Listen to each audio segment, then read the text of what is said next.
안녕하세요. 저는 오늘부터 스티브 맥베이의 은혜의 비밀이란 책으로 나눔을 갖고자 합니다. 이 은혜의 비밀은 스티브 맥베이가 이제 그 30년 동안 죄사함의 복음을 전했죠. 그리고 그 성화라는 거를 이제 그 하나님을 열심히 섬기는 거, 노력하는 거, 이제 그거라고 생각을 한 거예요. 그래가지고 그동안에 이제 이렇게 살다가 30년 동안 그렇게 사는 거예요. 그러다가 이제 발견을 한 거예요. 내 속에 이미 내 안에 그리스도께서 오셨구나.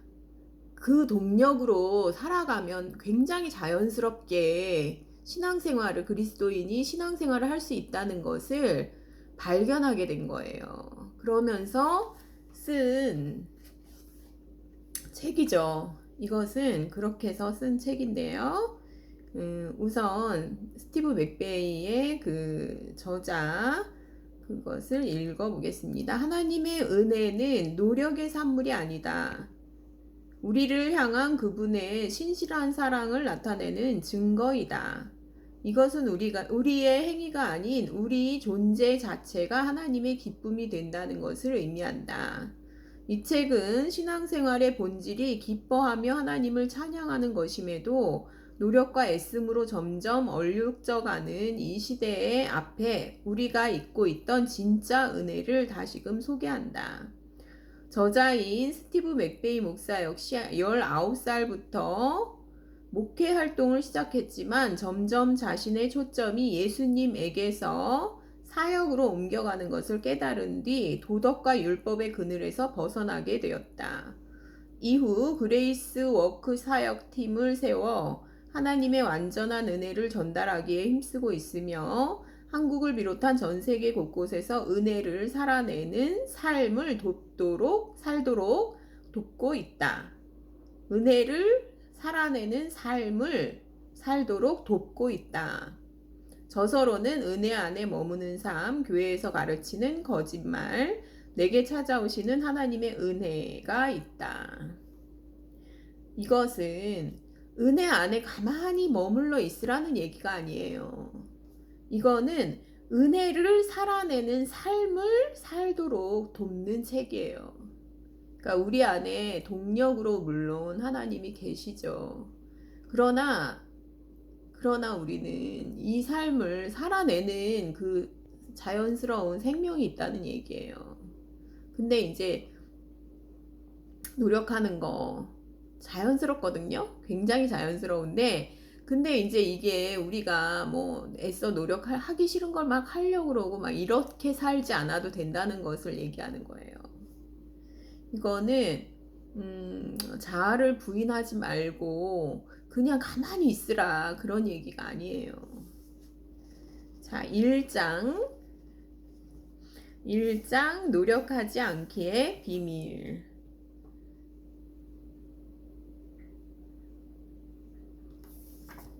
하나님은 우리가 그분을 섬기려고 애쓰기를 바라지 않으신다. 한마디로 말해 하나님은 우리가 그분을 위해 무언가 하기를 바라지도 또한 그것을 필요로 하지도 않으신다. 이러한 비밀이 밝혀지면서 나의 종교적 기반 전체가 산산이 무너지고 말았다. 하나님의 영원한 계획이 우리 인간들의 노력에 따른 성공 여부에 달렸다면 우리는 굉장히 불안한 상황에 놓여 있는 것이다. 현대 기독교처럼 하나님의 계획이 우리의 성공적인 섬김에 좌우된다고 말한다면 하나님은 사지마비 환자가 되셔야 한다. 또 무엇이 부족한 것처럼 사람의 손으로 섬김을 받으시는 것이 아니니 이는 만민에게 생명과 호흡과 만물을 친히 주시는 이심이라. 사도행전 17장 25절. 그렇죠.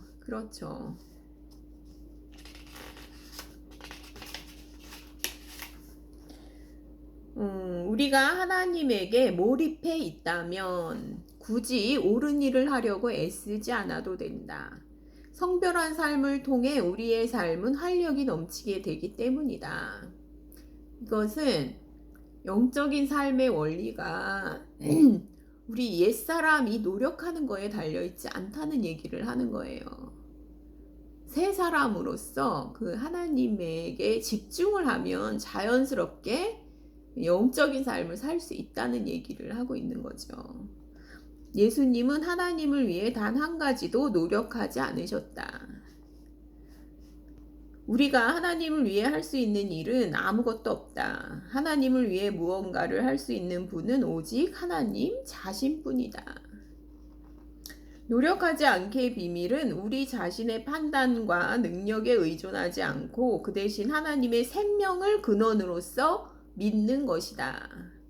그 생명, 내재된 생명이 자연스럽게 하나님을 섬기게 하는 거죠. 믿음이 아닌 자기 노력의 방식으로 살아간다면 우리가 하는 일 모두가 결국 헛된 것이 헛된 것이 되고 만다. 그러니까 믿음이 중요하다는 거예요. 믿음. 그러니까 그분의 생명이 우리를 살게 하시거든요. 동력이 되어서 살게 하신다라는 얘기를 하고 있어요. 하나님이 우리로 하여금 깨닫도록 계획하신 풍성한 삶의 열쇠는 노력이 아니라 믿음이다. 우리는 노력을 멈추고 믿기만 하면 된다. 믿음. 우리를 살게 하신다는 거죠. 나를 사랑하지 아니하는 자는 내 말을 지키지 아니하나니 너희가 듣는 말은 내 말이 아니요 나를 보내신 아버지의 말씀이니라. 예수님의 삶에 생기를 불어넣어 주신 분은 다름 아닌 예수님과 일치하는 분, 즉 하나님 아버지였다. 예수님은 자신의 아버지를 위하여 무언가 하려고 노력하지 않으셨다. 하나님 아버지와의 연합을 통하여 그 일을 행하셨다. 그러니까 예수님은 세상에 오셨을 때 자신의 신성한 특권들을 기꺼이 내려놓으셨다. 이게 얼마나 자기를 부인해야 되는 거예요.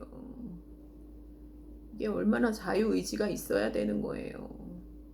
하나님처럼 사는 것이 아니라 인성만을 가진 채 하나님 아버지에게 온전히 의지하며 살기로 택하신 것이다. 선택에는 의지가 작용해요. 반드시.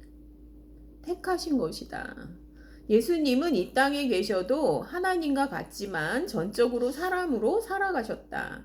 예수님은 자신이 우리와 같은 보통 사람임을 분명히 하셨다. 즉 그분의 신성을 바탕에 두고는 예수님의 인간으로서의 삶을 온전히 설명할 수 없다. 사람으로 살아가셨죠. 사람으로. 아들이 아버지께서 하시는 일을 보지 않고는 아무것도 스스로 할 수 없나니 아버지께서 행하시는 그것을 아들도 그와 같이 행하느니라. 요한복음 5장 19절. 그저 자신 안에 아버지가 거하심을 깨달았을 뿐이다. 그러자 하나님이 예수님을 통하여 모든 일을 행하셨다. 그러니까 성령께서 우리 안에 사심으로 해서 우리가 행동하는 동력이 된다는 그런 말씀이죠. 내 교훈은 내가 아무것도 스스로 할 수 없노라. 이것은 요한복음 5장 30절. 그러니까 아버지가 하고자 하시는 것을 한다는 얘기죠. 이거는 내 교훈은 내 것이 아니요 나를 보내신 이의 것이니라. 내가 스스로 아무것도 하지 아니하고 오직 아버지께서 가르치신 대로 이런 것을 말하는 줄도 알리라. 여기에 방점은 내가 아무것도 안 한다는 데 방점이 있는 게 아니라요. 아버지께서 가르치신 대로 내가 이걸 부인하고 말을 해야 돼요. 가만히 있으면 안 돼요. 나는 스스로 온 것이 아니요 아버지께서 나를 보내신 것이니라. 이거는 동역하는 부분을 얘기하는 거예요. 성령과 동역하는 부분을 얘기하는 거죠. 내가 내 자의로 말한 것이 아니요 나를 보내신 아버지께서 내가 말할 것과 이룰 것을 친히 명령하여 주셨으니. 명령하여 주시면 당연히 해야죠. 그게 자아 부인이 없이 어떻게 되겠어요. 혼생명을 부인하는 것 없이 이게 어떻게 돼요? 저는 성령과 동역하는 부분에 있어서 그런 이렇게 사람으로 살아내신 그런 것을 말하고 있어요. 그러니까 예수님은 아버지가 주신 신성한 능력을 사용하지 않고 우리와 같이 평범한 사람으로 사셨다. 그 본을 보여주신 거죠. 사람이 어떻게 살아야 되는지 본을 보여주셨죠. 그분은 하나님을 위해 어떤 일도 스스로 하려고 애쓰지 않으셨고 다만 끊임없이 하늘 아버지에게 온전히 의지하며 살기로 택하셨다. 택하셨죠. 혼생명을 부인하고 이걸 택해야 돼요. 택해야 되는 거지. 내 안에 거하라 나도 너희 안에 거하리라. 가지가 포도나무에 붙어있지 아니하면 스스로 열매를 맺을 수 없음같이 너희도 내 안에 있지 아니하면 그러하리라. 나는 포도나무요 너희는 가지라. 그가 내 안에 내가 그 안에 거하면 사람이 열매를 많이 맺나니 나를 떠나서는 너희가 아무것도 할 수 없음이라. 요한복음 15장 4절 5절이죠. 그러니까 그리스도인의 삶의 핵심은 우리가 예수님께 철저히 의존적인 존재임을 깨닫는 것이다. 철저히 집중을 해야 되죠. 우리 안에 계신 성령께 집중을 해야 되죠. 근데 이것을 가지가 무슨 일을 합니까? 이런 식으로 이제 푸는 사람들이 있는 거예요. 시냇가에 심은 나무가 뭘 합니까? 이런 식으로 푸는 거예요. 그쪽에 방점이 있는 게 아니에요. 아무것도 안 한다의 방점이 있으니까 그런 식으로 해석을 하는 거예요. 그게 아니라 포도나무와 가지라는 거는요. 생명이 있다는 얘기예요. 생명이 있다. 연합이 되어서 생명이 있다라는 거에 방점이 있는 거예요. 생명이 없는데 가만히 있으면 가만히 있거나 가만히 안 있거나 무슨 상관이 있냐고요. 그게. 그 다음에 시냇가에 심은 나무도요. 생기가 있다. 물이 있으니까요. 생기가 있다는 얘기예요. 생기가 없는데 가만히 있는 거 아무 상관이 없어요. 아무 의미도 없어요. 그리고 이 연합된 생명이 일으키신다는 얘기예요. 그러면 내가 동력을 해야 돼요. 내가 가만히 있으면 안 되고 내가 동력을 해야 되는 거예요. 물론 하나님이 일으키시죠. 이거는 노력하지 않게의 삶이에요. 노력하지 않아도 일으키시면요. 예레미야가 내가 말하지 않겠다. 왜냐하면 말하면 너무 핍박이 심하니까 말하지 않겠다. 이런 거예요. 그런데 속이 불붙는 것 같다 그랬어요. 불붙는 것 같아서 말하지 않을 수가 없다. 사도 바울도 그랬어요. 내가 안 하면 부득불 하는 일이라 그랬잖아요. 부득불. 안 하면은 살 수가 없는 거예요. 갑갑해서 살 수가 없는데 어떻게 해요? 말해야지. 그렇게 일으키신다는 거예요. 성령께서 우리 안에서 동력을 일으키신다는 거예요. 그러면 우리가 나가게 되어 있다는 거지. 노력하지 않아도 된다는 얘기지. 그게 가만히 있으라는 얘기가 아니거든요. 이거를 의지의 소멸로 설명을 하면 안 돼요. 이것을 의지의 소멸로 설명하는 복음주의자는 아무도 없어요. 예수님이 우리를 통해 그분의 생명을 드러내시도록 그분을 온전히 믿어야 한다.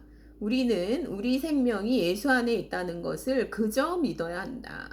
이 생명 차원이에요. 이 생명 차원. 이 가만히 있으라는 차원이 아니라 생명 차원에서 얘기를 하고 있어요. 스티브 맥베이도 믿어야 한다. 그리고 우리 안에 거하시는 그분께 의존해야 한다. 그분이 동력을 일으키시면 우린 나가야 되는 거예요. 우리 삶에서 이루어지는 모든 행동이 우리 안에 거하시는 예수님의 생명을 통해 활성화되어야 한다. 활성화되어야 한다. 활력 있게 일하게 되어야 된다는 거죠. 여기에서의 핵심은 노력이 아니라 믿음이다. 얼마나 멋있어요. 멋있잖아요. 나는 예수님을 위하여 사는 것이 의무라고 생각했다. 하지만 신약은 예수님을 위하여 사는 것이 아니라 예수 그리스도 안에 거하는 것을 주 안점으로 하고 있다. 예수님 안에 거한다는 것의 참된 의미를 이해하게 되면 한 사람의 삶의 방식이 완전히 변화될 것이다. 그 안에 거하고 생명을 믿고 그러면 굉장히 자연스럽게 신앙을 할 수 있다는 얘기를 하고 있죠.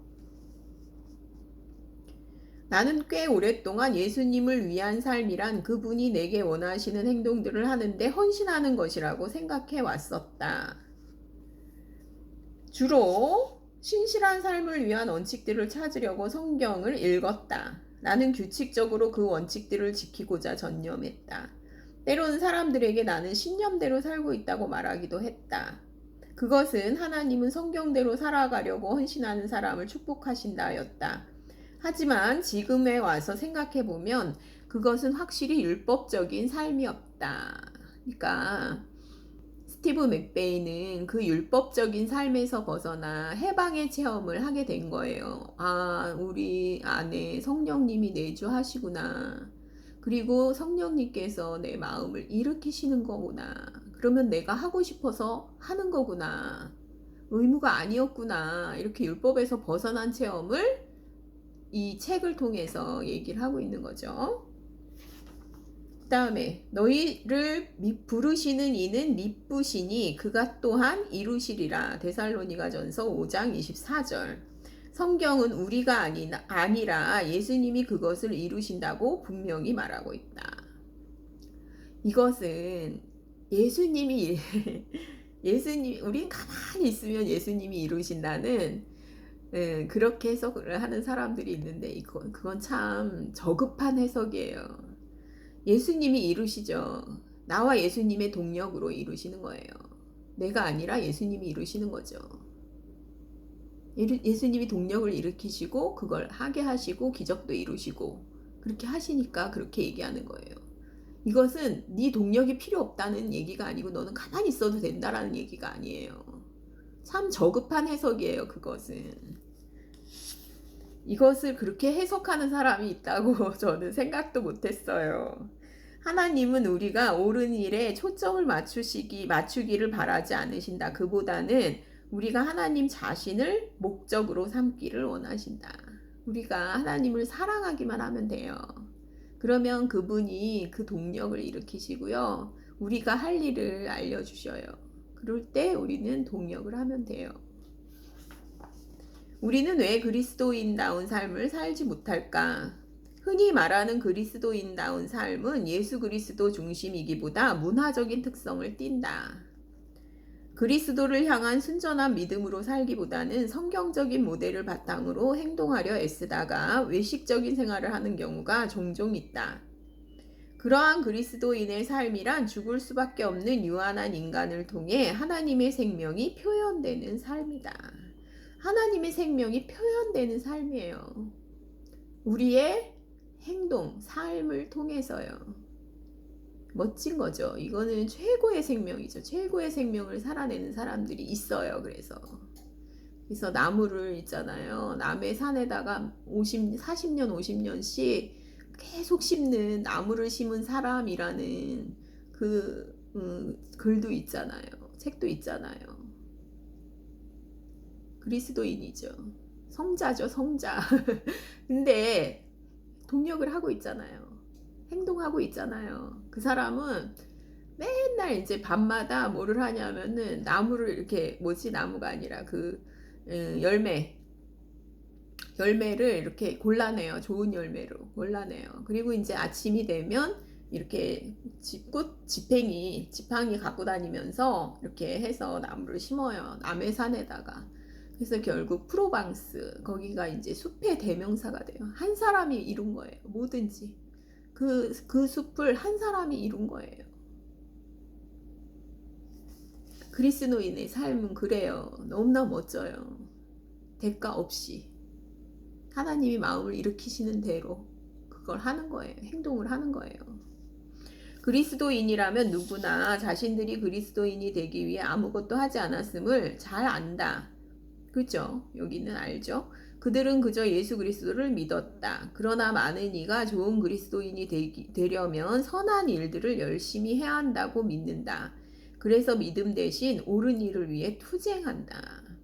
믿음 대신 이제 다시 선악으로 간 거죠. 이거는 갈라디아 사람들에게 한 말과 똑같아요. 우리가 성령으로 시작했으면 성령으로 일을 하면 된다는 얘기예요. 근데 우리가 성령으로 시작했다가 다시 율법주의로 돌아가니까 그게 안타까워서 하는 말이죠. 그러면서 이제 여기 1장에서 자비와 은혜를 설명을 해요. 자비와 은혜를 설명하는데 이제 스티브 맥베이는 자비는 뭐냐면은 교통법규를 위반했을 때 이제 탕감해 주겠다. 이게 자비래요. 그런데 교통법규를 위반했는데 뭐를 주냐면 범칙금을 용서해 주고 탕감해 주고 그 다음에 또 뭐를 주냐면 용돈까지 주는 거예요. 그걸 은혜라고 설명을 해요. 자비와 은혜라고 설명을 하는데요. 이것은 무슨 얘기냐면 이것은 요한복음에 이제 나오잖아요. 그게 예수님이 오신 이유는 양들로 생명을 얻게 하고 더 풍성히 얻게 하려 함이라. 그러니까 우리가 제사함을 받았죠. 제사함을 받은 것도 너무 감사하죠. 근데 거기다가 뭐를 또 주셨냐면 성령을 선물로 주신 거예요. 성령을 선물로 주셔서 이제 우리가 더 풍성한 열매를 얻을 수 있게 하시는 거예요. 신의 성품에 참여하는 자가 될 수 있게, 그렇게 최고의 생명을 살 수 있게 주신다는 거죠. 양들로 생명을 얻게 하고 더 풍성히 얻게 하려 함이라. 이 말씀을 은혜와 자비로 설명을 하고 있어요. 스티브 맥베이는. 그래서 이제 이 부분이 참 좋았고, 여기 이제 38쪽에 스티브 맥베이가 설명을 하고 있어요. 38쪽에 예수 그리스도의 영이 당신 안에 거하는 이유는 단 한 가지이다. 당신 안에 성령이 내주하셔야만 하나님 안에서의 삶을 경험할 수 있고 그분의 신성한 생명을 드러낼 수 있기 때문이다. 우리가 신성한 삶을 살 수 있도록 내주하시는 성령을 주셨다는 얘기죠. 내가 온 것은 양으로 생명을 얻게 하고, 요한복음 10장 10절, 더 풍성히 얻게 하려 함이라. 요한복음 10장 10절에 그 부분을 스티브 맥베이도 설명을 하고 있어요. 그 다음에 그는 허물과 죄로 죽었던 너희를 살리셨도다. 에베소서 2장 1절. 예수님은 당신에게 자신의 생명을 주셨고 늘 당신을 통해 그것을 드러내고 싶어 하신다. 이게 굉장히 자연스러운 삶이라는 거죠. 은혜 안에 머무는 삶이란 바로 하나님과 연합되는 것을 말한다. 이것은 예수 그리스도의 생명으로 살아가는 삶이다. 그리스도는 늘 우리 안에 거하시고 우리를 통하여 나타나신다. 우리가 부인될 때, 우리 혼생명이 부인될 때 예수님의 생명은 우리를 통해서 나타나셔요. 그냥은 안 나타나셔요. 우리의 혼생명이 부인될 때 나타나셔요. 이게 얼마나 적극적인데요. 그러면서 나는 29년간 신앙 여정 동안 예수님을 위해 살려고 열심히 노력했다. 이거를 이제 간증을 하거든요. 그분은 진심으로 알고 있었지만 의도도 좋았거든요. 율법이 내 삶을 지배하고 말았다. 예수님을 위해 살 수 없다는 것과 그분을 위해 살려고 노력할 필요가 없다는 것을 깨달았을 때 그저 놀라울 따름이었다. 내가 그분을 위해 살려고 노력했던 것이 오히려 그분의 목적을 방해했기 때문이다. 하나님은 자신을 위해 사는 사람들보다는 자신의 생명으로 살아갈 사람을 찾으신다. 성숙한 사람이죠, 이런 사람들이. 우리가 매 순간 그분을 절대적으로 의지하며 산다면 그분이 우리를 통해 사시게 될 것이다. 바로 이것이 노력하지 않기에 담긴 비밀이다.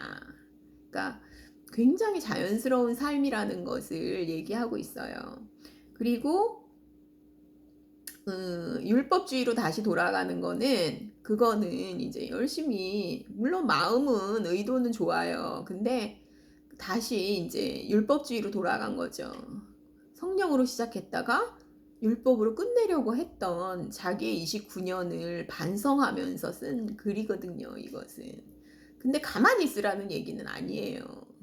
그 은혜 안에서 사는 방법을 설명하고 싶은 거예요. 스티브 맥베이는 그 은혜 안에서 사는 삶, 성령의 내주하심을 통해서 성령의 내주하심 아래 사는 삶을 설명하고 싶었던 거죠.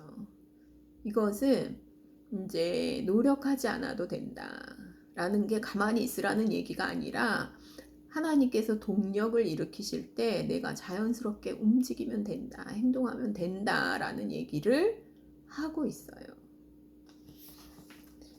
이상으로 1장, 은혜의 비밀 1장, 노력하지 않기의 비밀에 대해서 말씀을 드렸습니다. 감사합니다.